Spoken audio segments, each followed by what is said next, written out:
దువ్వూరు మండలం బుక్కాయిపల్లె ఎంపీటీసీ చెన్నక్కగారి సిద్ధారెడ్డి రఘురాముడు అనుచర వర్గం ఈ రోజు బుక్కాయిపల్లెలోని తిరుమల తిరుపతి మాజీ చైర్మన్ మైదుకూరు నియోజకవర్గ తెలుగుదేశం పార్టీ ఇన్ఛార్జ్ శ్రీ పుట్ట సుధాకర్ యాదవ్ సమక్షంలో వైఎస్ఆర్ కాంగ్రెస్ పార్టీ నుంచి తెలుగుదేశం పార్టీలో చేరడం జరిగింది.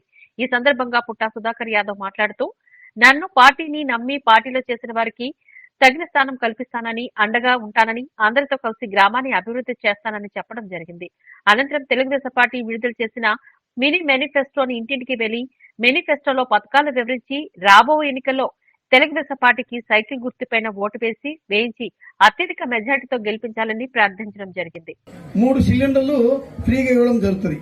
ప్రతి కుటుంబానికి 1 సంవత్సరానికి 3 సిలిండర్లు ఫ్రీగా ఇస్తారు. మహిళలు ఎక్కడ తిరిగినా కూడా బస్ ఛార్జ్ ఉండదు. ఇంకా మన ప్రభుత్వం వచ్చిన తక్షణం మహిళలు ఎక్కడ తిరిగినా బస్ ఛార్జ్ ఉండదు. అదే రకంగా మహిళలు ఇంట్లో 18 సంవత్సరాల నుండి 59 సంవత్సరాలకు ఉన్నటువంటి మహిళకు 1500 రూపాయలు ప్రతి నెల వాళ్ళ అకౌంట్లో జమ అవుతుంది. నిరుద్యోగతి అంటే చదువుకున్నటువంటి ఎంతో మంది యువకులు ఉన్నారు, వాళ్ళకు ఉద్యోగం లేవు.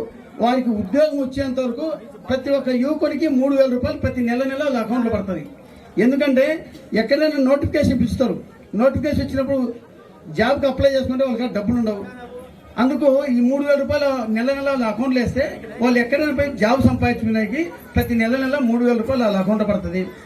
అదే రకంగా రైతు భరోసా, రైతులకు మాత్రము ఈ ప్రభుత్వం ఎంత ఇస్తుంది? 12,000 ఇస్తుంది.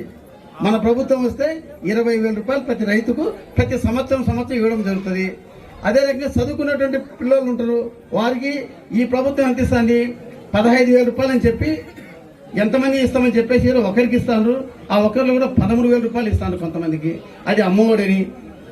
ఇవన్నీ మన ప్రభుత్వం వచ్చిన తర్వాత 15,000 రూపాయలు ఎంతమంది ఉంటేగినా అంతమంది మనం 5 మంది ఉన్న 5 మందికి 15,000 75,000 రూపాయలు వాళ్ళకి ఇస్తాము.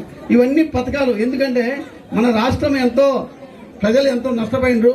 ఒక అవకాశం ఇచ్చి వాళ్ళు అధికారం వచ్చింది వాళ్ళకు, మళ్ళీ ఇదే పొరపాటు జరగకూడదని చెప్పేసి చంద్రబాబు నాయుడు గారు మీ అందరి కోసం, ప్రజల కోసం ఈ పథకాలు రిలీజ్ చేసిండ్రు.